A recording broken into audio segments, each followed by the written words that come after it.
Hello, it is me. It is July 10th, 2022, and we are well overdue for another garden tour. Last 2 weekends were pretty busy, so didn't get a chance, so wanted to show you guys what is new and happening in the garden. Starting to do some harvesting, so see some of that, and then I can update you on the green stock and how that's looking.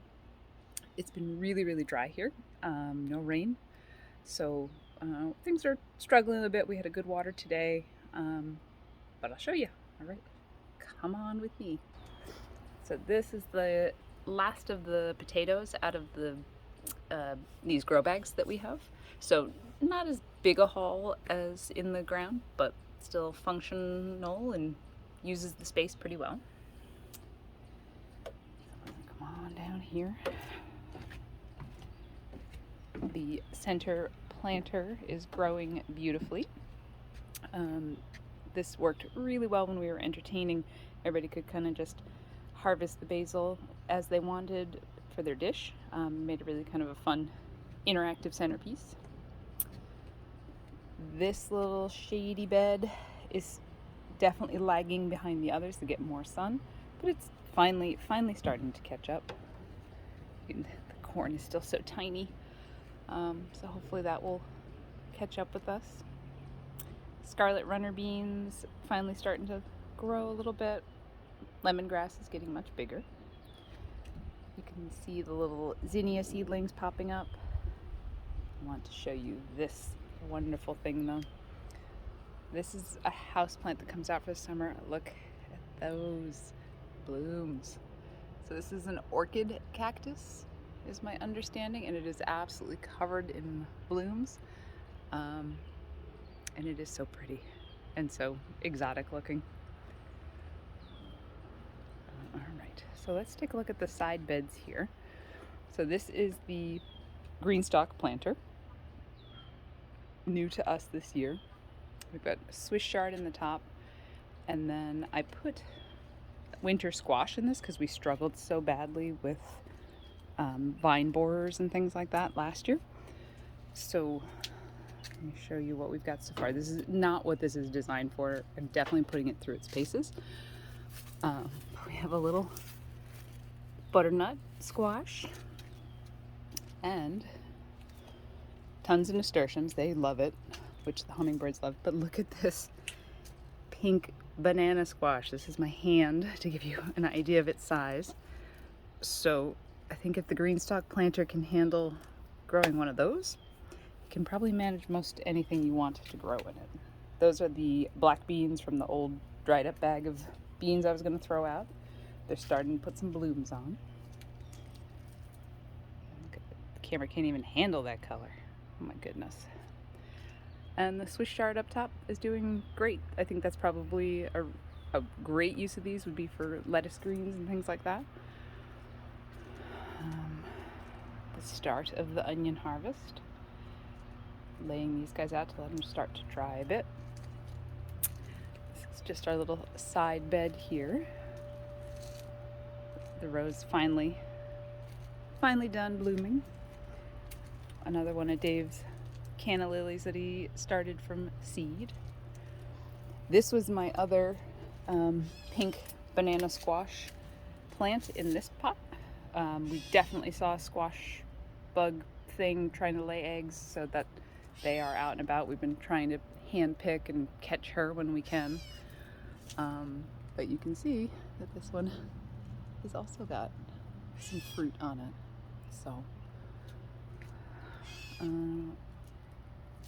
this is just a little bit of a flower bed. We got some milkweed, Russian sage, things like that. And then let's take a peek up here. All the grapes are starting to come in. So you can see the damage from the Japanese beetles. Dave's been harvesting Japanese beetles all day. So destructive. All right, let's go into the garden proper. Yeah, so keep an eye out. Definitely look for those, if the green stock, if you want a lot of planting space in a small spot. They have sales every now and then. I'd say it's worth it. All right. in we go. So the zucchini is growing. This is the gray zucchini. You can see some fruit there. My one loofah that was in the potato bed died. This one is actually growing. I very doubtful that we will get any fruit off of that, but you know, you never know. This is a new squash to me. It's an Argentinian heirloom squash. I got at Baker Creek. Posted about it on Facebook the other day. These round there, and it is so delicious. Really, really tasty, flavorful fruit. So I think it's called like Zeppelito de Tronco or something like that. Really, really good. I'm gonna try to get into the back here without killing myself. This is the cucamelon or the mouse melon, and look at these little tiny melons. They're like little tiny cucumber babies growing on it, and they call this mouse melon, cucamelon. Just kind of more grown for the novelty than anything else, but I'm excited that those are finally starting to make some fruit. This is okra. Oh, no, hello camera. Okra. Hollyhocks growing, doing their thing.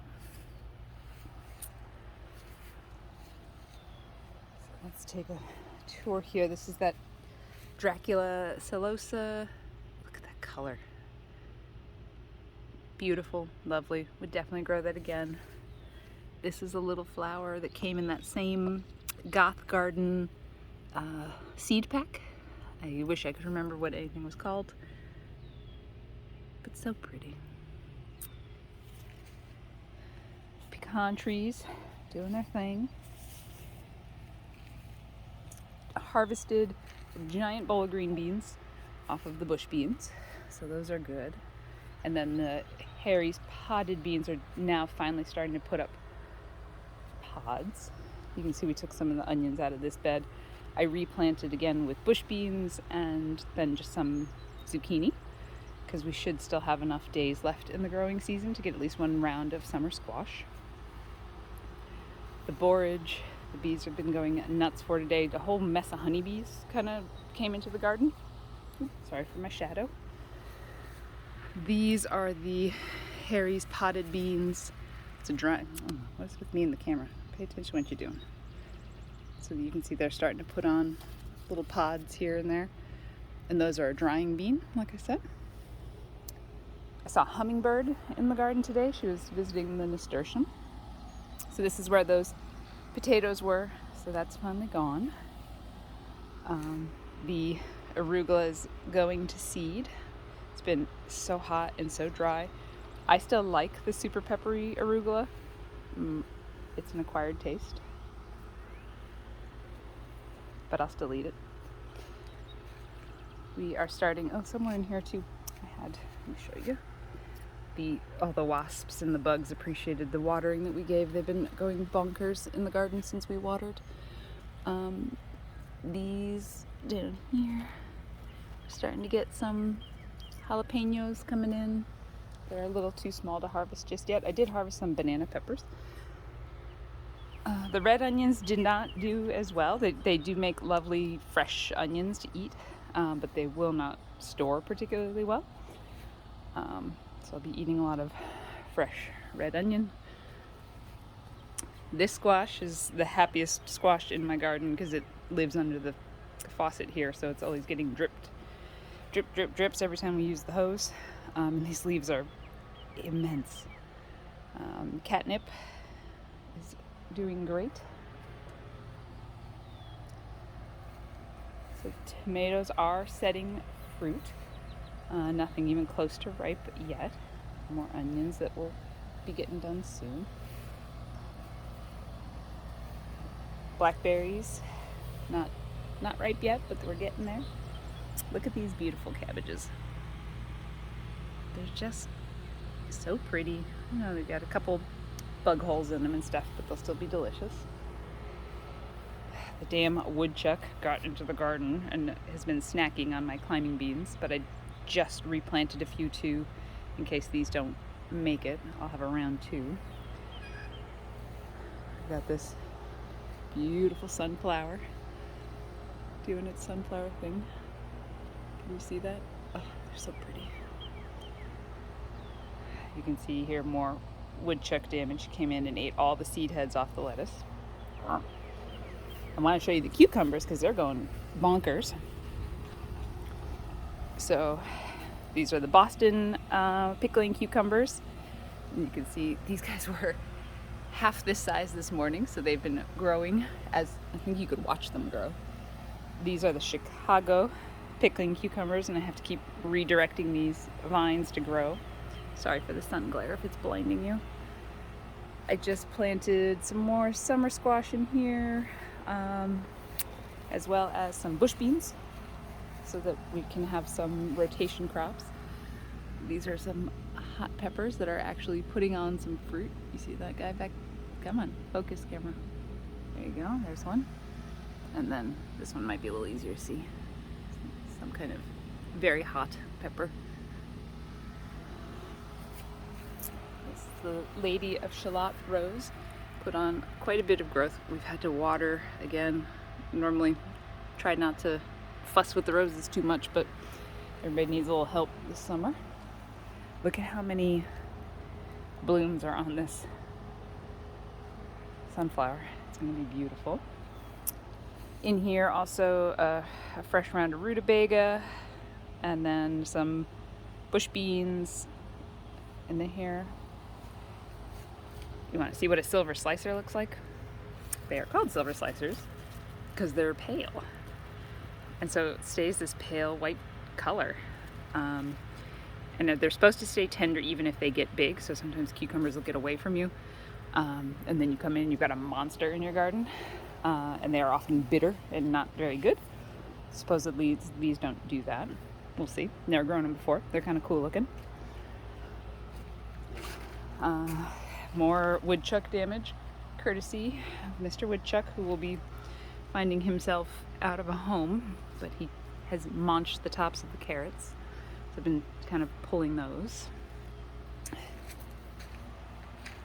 These here are replanted with, I planted soybeans over onto the right side, and the left side some other summer squashes to try to get that second round.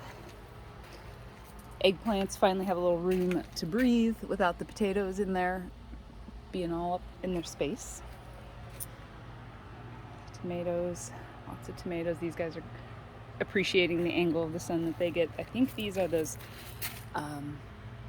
Oxheart paste tomatoes, and they get enormous and delicious. So this is kind of a mid-July hot, drought-ridden garden that we're doing our best to kind of take care of and get some food out of. Look at these guys. There's some type, I don't remember what these are, but there's some type of spicy, they will be red when they are ripe. Beautiful hot peppers. The dill head's getting ready for when I want to make some pickles. We'll probably make some dilly beans. And that is it for now. So it's just like a little quick spin around the garden. And hopefully I'll have more to show you as the season progresses. All right. Go play in your gardens, and I'll talk to you soon. Bye.